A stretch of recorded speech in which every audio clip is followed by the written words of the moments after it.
নমস্কার নমস্কার নমস্কার নমস্কার নমস্কার নমস্কার নমস্কার নমস্কার নমস্কার আপনাদের সবাইকে সবাইকে সবাইকে নমস্কার, সবাইকে অজস্র শুভ কামনা জানাচ্ছে আপনাদের সৌমিত্র বসু। সবাইকে স্বাগত জানাচ্ছে আজকের এই শরণাগত অনুষ্ঠানে এবং সবাইকে শুভ সকাল জানাচ্ছে। শুভ সকাল। আজকে সত্যি সত্যি শুভ দিন, তার কারণ আজকে আষাঢ়ী পূর্ণিমা ও গুরু পূর্ণিমা এবং শ্রী ব্যাস পূজা। দেওঘরের বৈদ্যনাথ ধামে 1 মাস ধরে শ্রাবণী মেলা আজকে আরম্ভ হবে। আলমবাজারের মহামিলন মঠে পরম পুরুষ শ্রী শ্রী সীতারাম দাস ওঙ্কারনাথ ঠাকুরের গুরু পূর্ণিমা উৎসব আজকে। বেনি মাধবশীলের পঞ্জিকা অনুযায়ী আজ 5ই শ্রাবণ 1431, ইংরেজির 21শে জুলাই 2024, রবিবার, পূর্ণিমা। সূর্যোদয়ের সময় ভোর 5:06, সূর্যাস্তের সময় সন্ধে 6:22। উত্তরাষাঢ়া নক্ষত্র। জন্মে ধনু রাশি, ক্ষত্রিয় বর্ণ, নরগণ, মতান্তরে শূদ্র বর্ণ। রাত্রি 1:54 গতে দেবগণ। আমাদের হোয়াটসঅ্যাপে চিঠি পাঠাবার নাম্বার 9831922927। চিঠির গোড়ায় অতি অবশ্যই SG লিখতে হবে। আজকের অনুষ্ঠান সূচি কি বলবো, রবিবারের অনুষ্ঠান সূচি বলে তো কিছু হয় না। রবিবারে পুরোটাই মহাপ্রভুর কথা। মহাপ্রভু ওই উড়িষ্যার একেবারে সীমান্তে এসে পৌঁছেছেন, নদীর ওপারেই জবনদের রাজ্য, এবং সেই জবনদের যে সেনাপতি, সে অসম্ভব অত্যাচারী, মদ্যপ, মানে সব দিক থেকে খারাপ লোক। তাই মহাপ্রভুকে তো ওই পথ ধরে যেতে হবে। তিনি এপারে বিশ্রাম করছেন। এর মধ্যে ওপারে ওই যে সেনাপতি, সে একজন দূতকে পাঠিয়েছে। দূতকে পাঠিয়ে বলেছে দেখে এসো তো। সে দেখে ঠেকে এসে মহাপ্রভু পা জড়িয়ে ধরে খুব কান্নাকাটি করেছে এবং তারপর বলেছে আমার সেনাপতি আপনার সঙ্গে দেখা করতে আসবেন, আপনি অনুমতি করুন। এই রকম জায়গায় আমরা শেষ করেছিলাম গত রবিবারের মহাপ্রভুর কথা শরণাগত অনুষ্ঠানে। আজকে সেখান থেকে শুরু করব। তার আগে একটু গান শুনে নেব, গানের পর মহাপ্রভুর কথা বলা শুরু 92.7 বিগ FM এ শরণাগত অনুষ্ঠানে। আমি আছি আপনাদের সঙ্গে, আপনাদের সৌমিত্র বসু। সময় পিছলদা বলে একটা জায়গা, সেখানে জবন সেনাপতি থানা গেড়ে বসে আছে। এবারে মহাপ্রভুর সঙ্গে সেই সেনাপতি সাক্ষাৎ করতে আসবে। ওই যে জবন সেনাপতি বসে আছে, সে একজনকে পাঠিয়েছিল। সে মহাপ্রভুকে দেখে একেবারে কি বলবো, তার সমস্ত মন প্রাণ মহাপ্রভুর প্রতি সমর্পিত হয়ে গেছে। সে সেনাপতিকে রাজি করিয়েছে তিনি এসে দেখে যাবেন। তো সেনাপতি এসেছেন, তাকে একজন উড়িষ্যার একজন অমাত্য সম্মান জানিয়ে জবন সেনাপতিকে মহাপ্রভুর সামনে নিয়ে এলেন।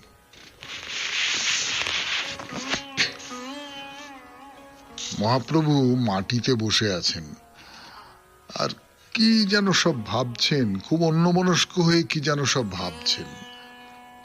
তার পাশে ভক্তরা যারা সব দাঁড়িয়ে রয়েছেন, তারা সেনাপতিকে ইশারা করছেন যে আপনি দয়া করে কথা বলুন। সেনাপতিও দাঁড়িয়ে তাকিয়ে তাকিয়ে মহাপ্রভুর দিকে তাকিয়ে আছেন, দেখছেন। তাই যে মাটির দিকে তাকিয়েছিলেন মহাপ্রভু, আস্তে আস্তে আস্তে আস্তে চোখ তুললেন, দু চোখে জল। সেনাপতির দিকে তাকালেন, সেই জবন সেনাপতির দিকে। এই জবন সেনাপতির অন্তরে একটা শিহরণ দেখা দিল। তার ভেতরে সমস্তটা ওলট পালট হয়ে গেল। একজন লম্পট লোক, একজন মদ্যপ লোক, একজন অত্যাচারী মানুষ, কিন্তু ভেতরটা একেবারে কিরকম এলোমেলো হয়ে গেল। কবি কর্ণপুর বলছেন, প্রভু কৃপা দৃষ্টি পেয়ে সুকৃতি যে জন, প্রেমে মত্ত হইল যেন গ্রহগ্রস্ত জন। পুলকে ব্যাপিল সেই জবন শরীর, গদগদ স্বরে নেত্রে বহে অশ্রুনীর। সমস্ত শরীর জুড়ে তার পুলক জেগে উঠল, তার চোখ দিয়ে জল গড়িয়ে পড়ছে, মুখে কৃষ্ণ নাম ফুটে বেরোচ্ছে। তো এইরকম দৃশ্য দেখে উড়িষ্যার যিনি প্রতিনিধি, তিনি নিজেও আর স্থির থাকতে পারছেন না। মহাপ্রভুর পা দুটো জড়িয়ে ধরেছেন আর বলছেন প্রভু প্রভু প্রভু প্রভু প্রভু তোমাকে দর্শন করলে সবকিছু হওয়া সম্ভব, প্রভু সবকিছু হওয়া সম্ভব। আর মহাপ্রভু তার হাত তুলে বলছেন যে কহ কৃষ্ণ, কহ কৃষ্ণ, কহ হরি, কহ কৃষ্ণ, কহ কৃষ্ণ। তো সেই সেনাপতি, যবন সেনাপতি, সে বলছে প্রভু, প্রভু তুমি আমাকে এত কৃপা করেছো, আমাকে আদেশ দাও, আমি তোমার জন্য কি করতে পারবো, আদেশ দাও। মহাপ্রভু কিছু বলছেন না। বলা বাহুল্য, পার্থিব কোনো বিষয় সম্পর্কে মহাপ্রভু চাইবেনই বা কেন, চাওয়ার তো কথা নয়। তিনি চুপ করে আছেন। তো পাশেই মুকুন্দ দত্ত ছিলেন। মুকুন্দ দত্ত বললেন যে মহাপ্রভু গঙ্গার তীর ধরে ধরে ফিরতে চান, আপনি যদি তার একটা ব্যবস্থা করে দেন তাহলেই আমাদের উপকার হবে, আমরা আর কিছু চাই না। তো সেই যবন সেনাপতি বলল, এই কথা, নিশ্চয়ই নিশ্চয়ই নিশ্চয়ই করে দেব, কিচ্ছু চিন্তা করবে না, আমি আমি ফিরে যাই, ফিরে গিয়ে আমি আদেশনামা পাঠিয়ে দিচ্ছি বলে তক্ষুনি নিজের জায়গায় ফিরে এসেছেন নদী পার হয়ে পিছলদা গ্রামে। সেখানে গিয়ে পরদিন সকালে কিছু বিশ্বস্ত লোক দিয়ে সে অনেক নৌকো মহাপ্রভুর জন্য পাঠিয়ে দিয়েছেন। তা উড়িষ্যার মহাপাত্র মহাপ্রভু আর তার সঙ্গী সাথীদের নৌকোয় তুলে দিলেন এবং তার মনে হলো যে না না, আমিও মহাপ্রভুর নৌকোয় থাকি, আমারও থাকাটা খুব দরকার করে নৌকো পার হয়ে অন্য পাড়ে চলে গেলেন। সেখানে আবার দেখা গেল সেই যবন সেনাপতি, তিনি সেখানে অপেক্ষা করছেন। মহাপ্রভু পৌঁছতেই তিনি তাকে বরণ করে নিয়ে গিয়ে আর একটা নৌকো, খুব সুসজ্জিত আর একটা নৌকো সেখানে সকলকে তুলে দিলেন। সৈন্য ভর্তি 10টা নৌকো তাদের নিরাপত্তার জন্য যাচ্ছে, মহাপ্রভুদের নিরাপত্তার জন্য। তা মহাপ্রভু সেনাপতির কাছ থেকে বিদায় নিয়ে মন্দেশ্বর নদ ধরে পিছলদা অভিমুখে যাত্রা করলেন। এই সীমান্ত এলাকায় জলদস্যুদের প্রকোপ খুব বেশি, সেজন্য সেনাপতিকে খুব সতর্কতা নিতে হয়েছে যে 10টা নৌকো যাবে, সৈন্য যাবে। পিছলদা রাজ্যের প্রথম বসতি। সেনাপতি তাদের পিছলদা পর্যন্ত এগিয়ে দিয়ে বললেন যে আপনারা এবার যান, আপনাদের সুরক্ষার জন্য সঙ্গে সৈন্যবাহিনী রইল, আপনারা এবার যান। রবিবারের শরণাগত শুনছেন, মহাপ্রভুর শরণাগত 92.7 বিগ FM এ। আমি আছি আপনাদের সঙ্গে, আপনাদের সৌমিত্র বসু। ফিরে আসছি গানের পর।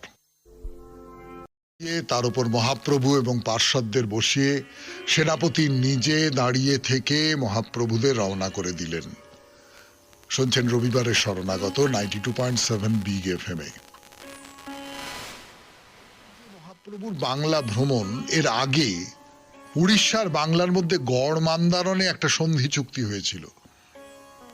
এই জন্যেই মহাপ্রভুর নদীপথে যাওয়ার সময় যুদ্ধবিরতি ছিল, সীমান্ত এলাকা দিয়ে যাতায়াত সুগম হয়েছিল। কিন্তু যুদ্ধবিরতি হতে পারে, কিন্তু অবস্থা যে খুব একটা ভালো হয়েছে তা তো নয়। দুপক্ষই তো পরস্পরকে শত্রুর চোখে দেখে। ফলে মহাপ্রভুর যাওয়ার পথটা খুব নিষ্কণ্টক ছিল এইরকম কথা বলা যাবে না। গৌড়ে যাবার 3টে পথের মধ্যে 2টো পথ বন্ধ, একমাত্র জলপথ খোলা রয়েছে। তো সেই সময়কার তথ্য থেকে জানতে পারা যায় যে 15শ শতাব্দীতে তাম্রলিপ্ত বন্দর বন্ধ হয়ে গেছে। তমলুক এখন যেটাকে বলে, সেখানে এক বিশাল বন্দর ছিল, সেটা বন্ধ হয়ে গেছে। বড় বড় সব জাহাজ গঙ্গা ভাগীরথীর উজান বেয়ে ত্রিবেণী হয়ে সরস্বতী নদীর ধারে সপ্তগ্রামে যেত। মহাপ্রভু সেই পথ ধরে যাচ্ছেন, পানিহাটিতে পৌঁছলেন। তা একদিনের মধ্যে পানিহাটিতে পৌঁছে দিল তাকে মাঝি। মহাপ্রভু খুব খুশি, তিনি মাঝিকে একটি শাড়ি দান করেছিলেন। এদিকে মহাপ্রভু আসছেন, সে খবর তো আগে ভাগে পৌঁছে গেছে। রাঘব পণ্ডিত নদীর ধারে দাঁড়িয়ে রয়েছেন মহাপ্রভুকে নিয়ে যাবেন বলে। রাঘবের যিনি বিধবা বোন দময়ন্তী, তিনি নীলাচল আর পানিহাটির সঙ্গে যোগাযোগ রাখতেন। তো মহাপ্রভু আসছেন, হঠাৎ জয়ধ্বনি শোনা গেল, চারদিকে রব উঠেছে, মহাপ্রভু এসে গেছেন, মহাপ্রভু এসে গেছেন। আর মুহূর্তের মধ্যে সে অগণিত জনতা সেই ঘাটে জড়ো হয়েছে। তো রাঘব পণ্ডিত সামলাতে পারছেন না, কোনো রকমে ভিড় কাটিয়ে সরো ধাক্কা ধুক্কি দিয়ে মহাপ্রভুকে উদ্ধার করে জনতার ভিড় কাটিয়ে নিজের ঘরে নিয়ে গেলেন। তা ঘরে ঢোকবার পর মহাপ্রভু কি বললেন? চৈতন্যদেব বললেন, রাঘবের গৃহে এসে আমার সকল দুঃখের অবসান হয়েছে। এই এর চেয়ে বড় প্রাপ্তি আর কি হতে পারে বলুন? 92.7 বিগ এফএম এ শরণাগত অনুষ্ঠানে শুনছেন শ্রী চৈতন্যদেবের কথা। ফিরে আসছি গানের পর। 92.7 বিগ এফএম এ তোরা প্রচুর ভক্ত তাকে ঘিরে রয়েছে। তাদের মধ্যে নিত্যানন্দ আছেন একেবারে প্রথমে, গদাধর দাস আছেন, পুরন্দর পণ্ডিত আছেন, পরমেশ্বর দাস, রঘুনাথ বৈদ্য, এইরা সব মানুষজনেরা আছেন। সেইখানেই মহাপ্রভু তাদের সামনে ঘোষণা করলেন, যেই আমি সেই নিত্যানন্দ, ভেদ নাই। আমার আর নিত্যানন্দের মধ্যে কোনো ভেদ নেই। তো অনেক দূর থেকে আসছেন, সে অনেক পথ পার হয়ে, নদী পার হয়ে আসছেন। মহাপ্রভুর শরীরটা ভালো নেই, দুর্বল লাগছে। এবং যেটা হয়েছে, মহাপ্রভু খুব নানান রকম চিন্তা মনের মধ্যে নিতে পারেন না। তবু খুব জরুরি কাজ করবার জন্য বাংলায় তো আসতে হয়েছে, আর হয়তো কখনো আসতে পারবেন না। আপনারা জানেন, আমি বলেছিলাম যে মহাপ্রভুর প্রধান ইচ্ছা হচ্ছে তিনি বৃন্দাবনে যাবেন। বৃন্দাবনে নিজেকে খুঁজতে হবে, নিজের ভেতরেও অনুসন্ধান করতে হবে। এইটা তাকে সবসময় উন্মনা করে রাখে যে বৃন্দাবনে যেতে হবে। কৃষ্ণের যে স্থান, কৃষ্ণের যে লীলাভূমি, সেই লীলাভূমিতে আমাকে যেতে হবে। আর তাছাড়া আমার নিজের ভেতরে, আমার নিজের মনের মধ্যে যে স্বপ্ন লালিত হচ্ছে, তার সার্থক রূপায়ণে বাংলার মানুষকে তো অবহিত করতে হবে। তার জন্য সংগঠন করতে হবে, তার পরিকাঠামো গড়ে তুলতে হবে। এবং সেই সংগঠনটা যারা চালাবেন, তাদের তো মানুষজন চেনে না, মহাপ্রভুকেই চেনে। তাদের সঙ্গে মানুষজনের আলাপ পরিচয় করিয়ে দিতে হবে। তো প্রথমে নিত্যানন্দের পরিচয় দিতে গিয়ে নিজের মত সকলকে জানিয়ে দিলেন যে নিত্যানন্দ আর আমি, আমাদের দুজনের মধ্যে কোনো তফাৎ নেই। শুনছেন 92.7 বিগ এফএম এ রবিবারের শরণাগত অনুষ্ঠান। আমি আছি আপনাদের সঙ্গে, আপনাদের সৌমিত্র বসু। ফিরে আসছি, একটু গান শুনে নি। কত শুনছেন আপনারা শ্রী চৈতন্যদেবের শরণাগত। চৈতন্যদেব উড়িষ্যা থেকে বাংলায় ফিরে এসেছেন। ফিরে এসে চারপাশে তিনি খোঁজ করে বেড়াচ্ছেন যে তার এই যে ধর্মমত, এই যে প্রেমের ধর্ম, এই যে কৃষ্ণ প্রেমের ধর্ম, এই ধর্ম প্রচার করতে হবে। প্রচার করবার জন্যে কয়েকজন প্রচারক দরকার, যারা সত্যি সত্যি স্বার্থহীনভাবে অন্তর থেকে এই বিশ্বাসকে রেখে, তার যে বিশ্বাস, সেই বিশ্বাসকে রেখে তারা চারপাশে ধর্ম প্রচার করতে পারবেন। নিত্যানন্দ আছেন, আরো অনেকে আছেন, কিন্তু তার বাইরেও দরকার। তো নানান জায়গায় ঘুরে বেড়াচ্ছেন। ওই রাঘবের মন্দিরে থেকে তারপরে বরানগরে চলে গেলেন। হ্যাঁ, আমাদের এই কলকাতার পাশেই যে বরানগর, বা কলকাতার মধ্যেই এখন যে বরানগর, সেখানে রঘুনাথ উপাধ্যায়, তিনি ওখানে ভাগবত পাঠ করেন। তো সেই ভাগবত পাঠ শুনে মহাপ্রভুর অপরূপ লাগলো, অপরূপ লাগলো। তিনি একবারে মুগ্ধ হয়ে গেলেন। মুগ্ধ হয়ে গিয়ে সে রাত 3 প্রহর পর্যন্ত সেই ভাগবত পাঠ চলছে, তার সঙ্গে মহাপ্রভু নৃত্য করছেন, গীত করছেন, এই সমস্ত কিছু করছেন, করে সে একটা অপূর্ব সময় কাটলো। তাকে ভাগবত আচার্য নামে সম্মানিত করলেন মহাপ্রভু, এই রঘুনাথ উপাধ্যায়কে।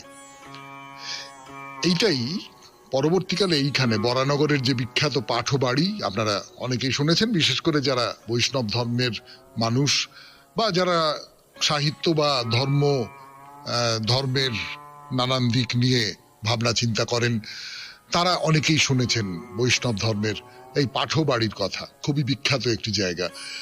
তো এই জায়গাটা পরে পাঠবাড়ি নামে খ্যাত হয়।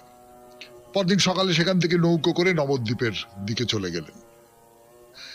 এখন গৌরাঙ্গ মহাপ্রভু মায়ের সঙ্গে এই পথে নবদ্বীপ যাচ্ছেন, এই খবর তো চারপাশে ছড়িয়ে গেছে।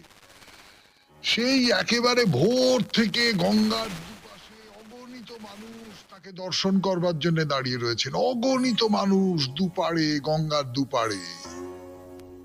কবি কর্ণপুর বলছেন যে প্রভু চলে গঙ্গা জলে, লোক সব দুই কুলে, উচ্চ ঈশ্বরে করে হরিধ্বনি, বাল বৃদ্ধ নর নারী সবে বলে হরি, ব্যাপিলে আকাশ অবনী, মানে আকাশ অবনী সমস্ত ব্যাপ্ত করে হরি হরি হরি হরি হরি হরি করে জয়ধ্বনি হচ্ছে। নৌকো যাচ্ছে, প্রভু তার পার্শ্বদেরা রয়েছেন, মাঝখানে তিনি বসে রয়েছেন, কখনো কখনো উঠে দাঁড়াচ্ছেন, উঠে দাঁড়িয়ে দুহাত তুলে রয়েছেন, হরি হরি হরি হরি। মানুষ সেই সঙ্গে সঙ্গে বলছে হরি হরি হরি হরি। সে মানে মনে হচ্ছে যে গঙ্গার ধারে স্বর্গ নেমে এসেছে। ধীরে ধীরে ধীরে ধীরে নৌকো এগিয়ে চলেছে। প্রথম কুমারহট্টে এসে নামলেন। কুমারহট্ট নামটা আপনাদের অপরিচিত মনে হতেও পারে, এখন সেই কুমারহট্ট হয়েছে হালি শহর। তো সেই হালি শহরে এসে নামলেন, সেখানে শ্রীবাস অপেক্ষা করছে। এই মহাপ্রভু যখন সন্ন্যাস নিয়ে নীলাচলে চলে যান, তখন শ্রীবাসের খুব অভিমান হয়েছিল, আমাকে নিয়ে গেলেন না। তখন নবদ্বীপ ছেড়ে তিনি এই কুমারহট্ট মানে হালি শহর, সেইখানে এসে বসবাস শুরু করলেন। তা মহাপ্রভু সেইখানে এসে একেবারে মাটিতে বসে পড়ে সেই তীর্থস্থানকে উদ্দেশ্য করে প্রণাম জানালেন। কেন তীর্থস্থান? এই হালি শহর বা কুমারহট্টই হচ্ছে তার দীক্ষাগুরু ঈশ্বরপুরীর জন্মস্থান। ঈশ্বরপুরীর ভিটেতে গেলেন তিনি। তারপর 92.7 বিগ এফএম এ শরণাগত অনুষ্ঠানে শুনছেন মহাপ্রভুর কথা। বলছে আমি আপনাদের সৌমিত্র বসু। আর অনেক কথা বলবার আছে, ফিরে আসছি গানের পর। ধীরে ধীরে ধীরে ঈশ্বরপুরীর যে বাড়ি,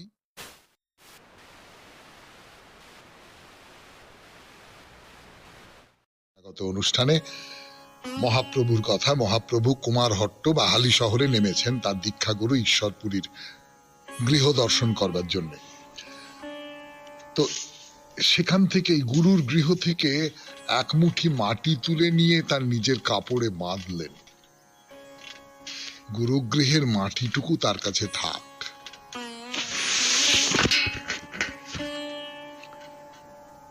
ভেবে দেখুন মহাপ্রভু তিনি তো কত বড়। এই যে একটু আগেই বলছিলাম আপনাদের যে হাজার হাজার মানুষ তাকে শুধু একবার দর্শন করবার জন্য গঙ্গার দুপাশে দাঁড়িয়ে রয়েছে, এই রকমের একজন মানুষ। এবং তার খ্যাতি কেবলমাত্র বাংলা নয়, বাংলা ছাড়িয়ে উড়িষ্যাতে পরিব্যাপ্ত হয়েছে, অন্য অনেক জায়গায় পরিব্যাপ্ত হয়েছে। সেই মানুষটি কিন্তু তার গুরুর গৃহে এলেন, এসে সেই গুরুর গৃহ থেকে একটুখানি মাটি তুলে নিয়ে নিজের কাছে রাখলেন। সেইখানে দুদিন ধরে থাকলেন, নৃত্য গীত করলেন। তারপরে সেখান থেকে গেলেন কাঞ্চনপল্লী। তখনকার নাম কাঞ্চনপল্লী, এখন তার নাম পাল্টে গেছে, এখন তার নাম হয়েছে কাঁচড়াপাড়া। আপনাদের চেনা জায়গা এই সমস্ত। তো সেখানে শিবানন্দ সেনের বাড়ি। শিবানন্দ মহাপ্রভুকে নিজের বাড়িতে নিয়ে গেলেন। শিবানন্দের ছোট ছেলে পরমানন্দ সেন, এই পরমানন্দ সেনই হচ্ছেন কবি কর্ণপুর, যার লেখা থেকে অল্প অল্প পড়ে শোনাচ্ছি আপনাদের। এই মহাপ্রভুর কথা বলতে বলতে প্রসঙ্গত যেখানে মনে হচ্ছে এই কবি কর্ণপুরের লেখা থেকে পড়ে শোনাচ্ছি। তো সেই কবি কর্ণপুর বর্ণনা দিচ্ছেন, মহাপ্রভু কুতূহলে কাঞ্চন পাড়াতে চলে। কাঞ্চনপাড়া মানে কাঁচরাপাড়া, আপনারা বুঝতেই পাচ্ছেন। শিবানন্দ সেন সঙ্গে যায়, গঙ্গার দুকুল ভরি সবে বলে হরি হরি, গঙ্গার উজান নৌকা বায়। এই হরিধ্বনিতে চারপাশ পূর্ণ হয়ে যাচ্ছে। মহাপ্রভু যেখানে যাচ্ছেন সেখানে অজস্র মানুষ আসছেন, তারা হরিধ্বনি করছেন, এই সবে একেবারে পূর্ণ হয়ে যাচ্ছে। তো শিবানন্দের বাড়িতে এক রাত্রি থাকলেন। এর পাশের পল্লীতে মুকুন্দ দত্ত, মুকুন্দ দত্ত মহাপ্রভুর একেবারে ছোটবেলার বন্ধু। সেই মুকুন্দ দত্তের বাবা বাসুদেব দত্তের বাড়ি। তা বন্ধুর বাবা এবং তার বাইরেও মহাপ্রভু তাকে খুব সম্মান করতেন, তার বাড়িতেও গেলেন। তা মহাপ্রভু বাসুদেব দত্তকেই নীলাচলে বলেছিলেন যে দক্ষিণ থেকে তোমার জন্য দুটো গ্রন্থ, ব্রহ্মসংহিতা আর কৃষ্ণ কর্ণামৃত নিয়ে এসেছি, তুমি লিখে নিও। এবং বাসুদেব দত্ত তখন তো আর ছাপা ছিল না, তোমাকে একটা বই দিলাম এরম করেছিল না, বই দিলাম তুমি এটাকে নকল করে টুকে নিও। এবং এই যে দুটো বই, ব্রহ্মসংহিতা আর কৃষ্ণ কর্ণামৃত, এই দুটো বই বাসুদেব দত্ত নকল করে নিয়েছিলেন এবং তার সূত্র ধরেই এই দুটো বই বাংলায় চারপাশে ছড়িয়ে পড়ে। তো বেশ, বাসুদেব দত্তের সঙ্গে দেখা হলো। তারপরে মহাপ্রভু পরের দিন চলে গেলেন বিদ্যানগরে। সেখানে উঠলেন বিদ্যা বাচস্পতির গৃহে। এই বিদ্যা বাচস্পতি হচ্ছেন বাসুদেব সার্বভৌমের ভাই। তার বাবা হচ্ছেন মহেশ্বর বিশারদ, সেই সময় কাশীতে ছিলেন। এই বিদ্যা বাচস্পতি হোসেন শাহর সভাপণ্ডিত ছিলেন এবং রূপ গোস্বামীর নাম আপনারা জানেন সকলে, তার দীক্ষা গুরু ছিলেন। তার কাছে গেলেন মহাপ্রভু। অর্থাৎ চারপাশে ঘুরে ঘুরে যারা কোনো না কোনো ভাবে তার শ্রদ্ধেয়, তাদের কাছে যাচ্ছেন মহাপ্রভু। 92.7 বিগ এফএম এ শুনছেন রবিবারের শরণাগত। ফিরে আসছি গানের পর। সেই বিদ্যা বাচস্পতির ঘরে গিয়ে উপস্থিত হয়েছেন। বিদ্যা বাচস্পতি কিছু জানতেন না, কিছু জানানো হয়নি তাকে, হঠাৎ করে গিয়ে পড়েছেন। 92.7 বিগ এফএম এ শুনছেন রবিবারের শরণাগত, বলছি আমি আপনাদের সৌমিত্র বসু। তো হঠাৎ এ কি, মহাপ্রভু আমার ঘরে! তার আনন্দ তো আর ধরে না। তা মহাপ্রভু বলছেন যে আমার মন বড় অস্থির হয়ে উঠেছে, আমি বৃন্দাবনে যাচ্ছি, যাবার আগে দুদিন তোমার ঘরে একটু একা একা নিভৃতে থাকতে চাই। এখান থেকে রোজ গঙ্গা স্নান করব, তুমি তার ব্যবস্থা করে দাও। তো বাচস্পতির তো আনন্দের সীমা নেই, বলছেন প্রভু তোমার পায়ের ধুলো আমার ভিটে পড়েছে, আমি কি বলবো, আমার সাত পুরুষের ভাগ্য, তোমার যেমন ইচ্ছে তেমনি করো প্রভু, তোমার যেমন ইচ্ছে তেমনি করো। মহাপ্রভু প্রায় 5-6 দিন সেখানে ছিলেন। প্রথম দুদিন বেশ নির্বিঘ্নে কাটলো। খুব ভোরে উঠে গঙ্গা স্নান করেন, একা একা নাম গান করেন, বিশ্রাম করেন। কিন্তু ওই মহাপ্রভু যে এখানে এসেছেন বাচস্পতির গৃহে, এ খবর তো গোপন রাখা যাবে না। ব্যাস, চারপাশে খবর ছড়িয়ে পড়ল যে মহাপ্রভু নীলাচল থেকে এসে বিদ্যানগরে বাচস্পতির ঘরে আছেন। একেবারে দাবানলের মতো ছড়িয়ে পড়ল। সে দলে দলে মানুষ গঙ্গা পার হয়ে তাকে দর্শন করবার জন্য বাচস্পতির ঘরে আসছেন। শুনছেন রবিবারের শরণাগত, 92.7 বিগ এফএম এ মহাপ্রভুর কথা বলছি আমি আপনাদের সৌমিত্র বসু। ফিরে আসছি গানের পর। স্থানে মহাপ্রভুর কথা বলতে বসেছি আপনাদের। তো যেটা বলছিলাম আপনাদের, যে এই যে বাচস্পতির গৃহে মহাপ্রভু রয়েছেন বিদ্যানগরে এসে, এই তো চারপাশে ছড়িয়ে পড়েছে, দলে দলে লোক, দলে দলে লোক সে তাকে দর্শন করবার জন্য আসছে। মানে আমি বিবরণ দিই, কর্ণপুরের লেখায়, অনন্ত অদ্ভুত লোক বলি হরি হরি চলিলেন দেখিবারে গৌরাঙ্গ শ্রীহরি। পথ নাহি পায় কেহ লোকের গহনে, বনডাল ভাঙি যায় প্রভুর দর্শনে। ভাবুন একবার, মানে আজকালকার দিনে সেলিব্রিটিকে দেখবার জন্য যেমন লোকে হুড়মুড় হুড়মুড় করে একবারে ঢেউয়ের মতন মানুষজন ছুটে আসে, ঠিক তেমনি করে মহাপ্রভুকে দর্শন করবার জন্য দলে দলে লোক চলে আসছে। মানে পথ খুঁজে পাচ্ছে না, ঠিক ঠিক ঠিক ঠিক করছে, লোক কোন পথ দিয়ে যাবে বুঝতে পারছে না। বন জঙ্গল ভেঙে চলে আসছে লোকে, নদী পার হতে হবে, এত তো নৌকো নেই। কেউ বুকে কলসি বেঁধে, কেউ কলার ভেলা ভাসিয়ে, কেউ সাঁতার কেটে গঙ্গা পার হচ্ছে। একটাই বিশ্বাস, মানুষের এত আকর্ষণে কি ঈশ্বর ছাড়া সম্ভব? বাচস্পতির যে বাড়ি, তার চারদিকে উঠোন অঙ্গন সব সব মানুষে মানুষে মানুষে মানুষে ওরা ভর্তি হয়ে গেছে। তারা একসঙ্গে বলছে যে তুমি মহাভাগ্যবান, স্বয়ং শ্রী গৌরাঙ্গ ভগবান তোমার গৃহে এসেছেন, আমরা কিচ্ছু চাই না, শুধু একবার তাকে দর্শন করতে চাই, একবার তাকে দর্শন করতে চাই, এই অনুরোধটুকু রাখো, একবার দর্শন করব।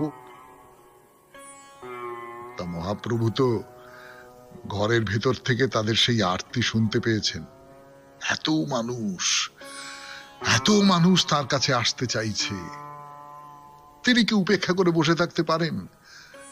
চারদিকে হরিধ্বনি হচ্ছে, শঙ্খধ্বনি হচ্ছে, মানুষ আর্তনাদ করছে, একবার দেখা দাও, একবার দেখা দাও। মহাপ্রভু ধীর পায়ে তাদের সামনে দাওয়ায় এসে দাঁড়ালেন। মহাপ্রভুর কথা বলছি। মহাপ্রভু এখন বিদ্যানগরে বাচস্পতির ঘরে তিনি দর্শন দিতে এসেছেন মানুষকে।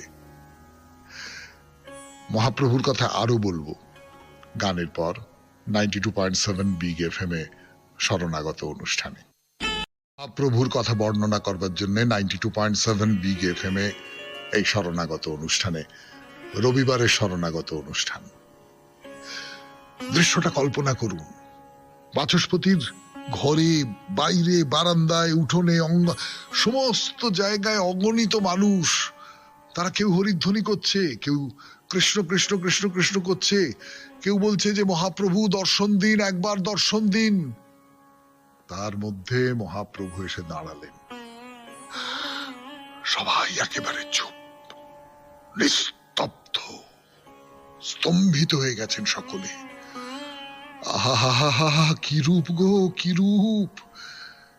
পরে আছেন রক্তবর্ণের বসন, সারা দেহে চন্দন মাখা, বুকে মালা দুলছে, দু চোখ থেকে জল গড়িয়ে পড়ছে আনন্দের অশ্রু। উদাস প্রশান্ত দৃষ্টি সকলের দিকে তাকিয়ে দেখছেন, আর মাঝে মাঝে দুটো হাত তুলে হরিবল হরিবল হরিবল হরিবল করছেন। সমগ্র জনতা একবারে নীরব, নিস্তব্ধ হয়ে এক দৃষ্টে তার দিকে তাকিয়ে রয়েছেন। কারুর মুখে কোনো বাক্য নেই, কোনো উচ্ছ্বাস নেই। এই যে মহাপ্রভুকে দর্শন করবেন বলে এত কাতরতা, কিচ্ছু নেই। শুধু এক একজন বলছেন, প্রভু প্রভু প্রভু, তুমি আমাদের উদ্ধার করো, তুমি আমাদের উদ্ধার করো প্রভু, তুমি আমাদের উদ্ধার করো। সকলের দিকে তাকিয়ে অল্প হাসলেন মহাপ্রভু। তারপর বললেন, আমি তোমাদের আশীর্বাদ করছি, কৃষ্ণে তোমাদের মতি হোক, কৃষ্ণে তোমাদের মতি হোক। কৃষ্ণ বলো, কৃষ্ণ বলো, কৃষ্ণ বলো, বলো কৃষ্ণ, ভজ কৃষ্ণ, শুনো কৃষ্ণ নাম, কৃষ্ণ হোক সবার জীবন ধন প্রাণ। আর একেবারে জনতা সে পাগলের মতো চিৎকার করছে, পাগলের মতো জয়ধ্বনি দিচ্ছে, জয় জয় প্রভু, জয় শচীনন্দন, জয় ভগবান শ্রী চৈতন্য, জয় গৌরভূমি। সে একেবারে জনতার চিৎকার আকাশ পরিব্যাপ্ত করে সে গঙ্গা পার হয়ে নবদ্বীপের ভূমিতে আছড়ে পড়েছে। নিজের ঘরে বসে সচিমা, বিষ্ণুপ্রিয়া, তারাও সেই উল্লাস ধ্বনি শুনতে পেয়েছেন। তার আগেই শুনেছেন, সচিমা শুনেছেন যে নিমাই এসেছে। তো সচিমা ব্যাকুল হয়ে বিষ্ণুপ্রিয়াকে জিজ্ঞেস করলেন, মা, নিমাই কি এসেছে, নিমাই কি এসেছে? গৌড়ভূমির মানুষজন ছেলের নামে জয়ধ্বনি দিচ্ছে, আর তার সঙ্গে বলছে গৌড়ভূমির জয়। আর মা বলছেন যে এই গৌড়ভূমির কাছে নিমাই পেয়েছে শুধু উপেক্ষা আর উপহাস। তাদের নিচতার জন্যই তো নিমাই সন্ন্যাস নিয়ে গৌড়ভূমি ছেড়ে চলে গেছে। তারাই এখন বলছে জয় শচীনন্দন, জয় গৌড়ভূমি। তাহলে কোন গৌড়ভূমি? 92.7 বিগ এফএম এ শরণাগত অনুষ্ঠানে শুনছেন শ্রী চৈতন্য দেবের কথা। বলছি আমি আপনাদের সৌমিত্র বসু। ফিরে আসছি গানের পর। চৈতন্যদেব আছেন, মানুষজন জয়ধ্বনি দিচ্ছে, অসংখ্য মানুষ। সেই জয়ধ্বনি, জয় শচীনন্দন, জয় ভগবান শ্রী চৈতন্য, জয় গৌড়ভূমি, সেই কথা, সেই চিৎকার, সেই জয়ধ্বনি, সেই নদী পার হয়ে সচিমায়ের ঘরে চলে গেছে। সচিমা শুনতে পাচ্ছেন সেই জয়ধ্বনি। সে কথা বলেছি আপনাদের, কিন্তু যার কথা বলিনি তিনি ওই গৃহেই থাকেন, তার নাম বিষ্ণুপ্রিয়া। বিষ্ণুপ্রিয়ার কি প্রতিক্রিয়া? সচিমাতা তাকে জিজ্ঞাসা করছেন, মা, নিমাই এলো? বিষ্ণুপ্রিয়ার মনের মধ্যে কি হচ্ছে আমি অন্তত জানি না। যে স্বামী একদিন তাকে ছেড়ে চলে গিয়েছিলেন, তিনি আজ কত বড় হয়েছেন। তাকে দেখবার জন্য হাজার হাজার মানুষ জড়ো হয়েছে, নদীর ওপার থেকে সেই জয়ধ্বনি শোনা যাচ্ছে। বিষ্ণুপ্রিয়ার কি মনে হচ্ছে তখন আমি জানি না, কল্পনাও করতে পারি না। তো যাই হোক, এই যে বিদ্যা বাচস্পতির ঘরে বাড়িতে চারপাশে অজস্র মানুষ কেবলই আসছে, কেউ ফিরে যাচ্ছে না, সব একবারে তছনছ হয়ে যাচ্ছে, ঘর বাড়ি সমস্ত একবারে বাগান সব তছনছ হয়ে গেল। তা মহাপ্রভু বুঝতে পেরেছেন যে এতে খুব বিপদ হয়ে গেল। তিনি দু একজন পার্ষদকে নিয়ে গোপনে পেছন দিয়ে কোনো একটা গোপন রাস্তা দিয়ে কুলিয়া গ্রামে চলে গেছেন। বিদ্যা বাচস্পতি নিজেও সেটা জানতে পারেননি। ঘরে এসেছেন আর তাকে দেখতে পাচ্ছেন না। এদিকে মহাপ্রভুকে দেখতে না পেয়ে জনতা চিৎকার করছে, উন্মত্ত হয়ে উঠেছে। এমনকি বাচস্পতিকে দোষারোপ করে বলছে, তুমি ঘরে লুকিয়ে রেখেছ, হ্যাঁ মিথ্যেবাদী, তুমি আমাদের কাছ থেকে লুকিয়ে রেখেছ মহাপ্রভুকে, আমাদের বঞ্চনা করছো মিথ্যে কথা বলে।